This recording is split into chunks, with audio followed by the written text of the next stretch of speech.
भाइहरूलाई चाउचाउ खाने पैसा म अलिकति दिन्छु माया लागेर मेरो भाइहरूलाई यो चाउचाउ खाऊ ल मेरो तर्फबाट है मिलेर दुईजनाले खानु ल चाउचाउ धन्यवाद र हेलो सम्पूर्णलाई दर्शन नमस्कार। आज चाहिँ म ताप्लेजुङको मौवा खोला गाउँपालिका यो ठाउँको नाम चाहिँ सागु र यो भ्यू टावर भनेको चाहिँ यो गुम्बा डाँडामा होइन भाइ हो। यो गुम्बा डाँडामा आइरहेको छु। एकदमै भयङ्कर भ्यू टावर चाहिँ यहाँ बनाउनु भएको रहेछ। म पनि यो ठाउँमा आएर चाहिँ एकदमै रमाइलो घुम्ने मौका पाइरहेको छु। एकदमै खुसी छु। तर भ्यू टावर एकदमै डेन्जर छ। एकदमै हाइट डाँडामा छ। यो चाहिँ खतरा डाँडामा छ। यहाँबाट लड्यो भने चाहिँ फेरि कहाँ हो एकदमै खतरा भ्यू टावर डाँडा छ। यहाँ चाहिँ यो गुम्बा डाँडा रहेछ। यहाँ चाहिँ जति पनि यो ताप्लेजुङवासीहरू प्रेस त यो लेलेपतिरको मौवा खोला गाउँपालिकातिरको चाहिँ यो ठाउँमा आएर चाहिँ एकदमै इन्जोय गर्नु हुँदो रहेछ। एकदमै राम्रो। आज चाहिँ मान्छे खासै छैन पानी पर्न लागेकोले गर्दा। अस्ति नयाँ वर्षमा चाहिँ यहाँनिर खुट्टा लाउने ठाउँ थिएन भन्नुहुन्छ। यो गाउँ चाहिँ एकदमै आजभन्दा 1 वर्ष अगाडि एकदमै जोखिमपूर्ण पनि थियो भन्ने मैले सुनेको थिएँ। भाइ यहाँनिर पोहोरको साल एकदमै खतरा बाढी पहिरो गएको थियो अरे। कहाँनिर मलाई बताइदिउ न है। त्यो परेको ओदो गाउँ भन्नेमा चाहिँ एकदमै बाढी पहिरो गएको थियो। लगभग त्यहाँनिर कुन महिनामा चाहिँ बाढी गएको थियो होला? जस्तै असार साउन भदौ हुन्छ नि एउटा भदौ कति गते जति होला समथिङ अब यो अन्दाजले 1 गते 2 गते होला। 1 गते 2 गते अनि कम्ती त्यो ठाउँको नाम चाहिँ के रहेछ भाइ? पहिरो गएको ठाउँको नाम हजुर ओदोक भन्ने ठाउँमा है। त्यो के मेवा खोला गाउँपालिका पर्छ कि त्यो मया खोला गाउँपालिका कति नम्बर होला?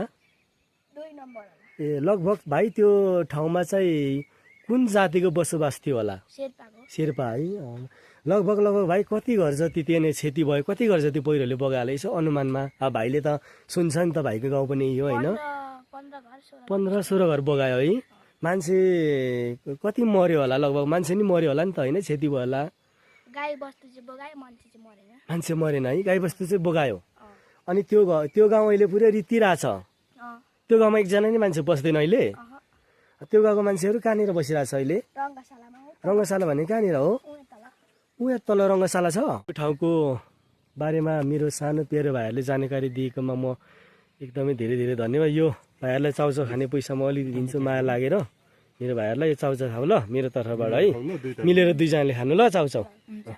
धन्यवाद र धन्यवाद दिएको अघि चाहिँ बोल्नै मान्यौ न। राम्रोसँग पढ्नु ज्ञानी हुनु है। मिलेर बस्नु चाउचाउ मिलेर खाऊ दुईजना। राई र शेर्पा होइन। के पो भाइको नाम त? सुजन थुलुङ राई होइन। राई देमा भन्छ होइन त? ल ऊ भाइको शेर्पा हो। शेर्पाले त पैसाले त के डो भन्छ होइन? डो भन्छ है। डेबा कि डोप हो? ल एकदमै भाइहरूलाई धन्यवाद यो ठाउँको जानकारी भाइहरूले दिनुभएकोमा। र यो ठाउँमा मौका मिलेछ भने म फेरि पनि आउनेछु है त भाइ। ल भाइहरू पनि घर छ। बेलुकीको टाइम भइसक्यो, पानी पर्न लागिसक्यो है त। फेरि भेटौँला ल फेरि पछि हामी कुनै साल आयौँ भने सम्झिन्छु। एकदमै ठुलो भइरहेको हुनु, हामीलाई चिन्नु, मलाई चिन्नु। दाजुले त मलाई 50 रुपियाँ दिएको थिएँ चाउचाउ खानु भनेर सम्झाउनु है। अब किनभने मेरो त अब हाइट बढ्दैन खासै, म यत्रै हो। भाइहरू चाहिँ म भन्दा अल्गो हुन्छौ नि त, म छुट्याउनु सक्दिनँ नि त है। ल खै बाई गरे खै। सेवा भन्छ होइन राईले त सेवा। र शेर्पाले त के भन्छ? फापुला टासी डेले। ल शेर्पा टासी डेले। के भाइ पो? भाइको नाम के पो? दावा शेर्पा भाइ टासी डेले। अनि हाम्रो यता भाइको के पो? सुजन होइन? सुजन थुलुङ राई भाइलाई लो सेवा। ल बाई गर दुइटाले।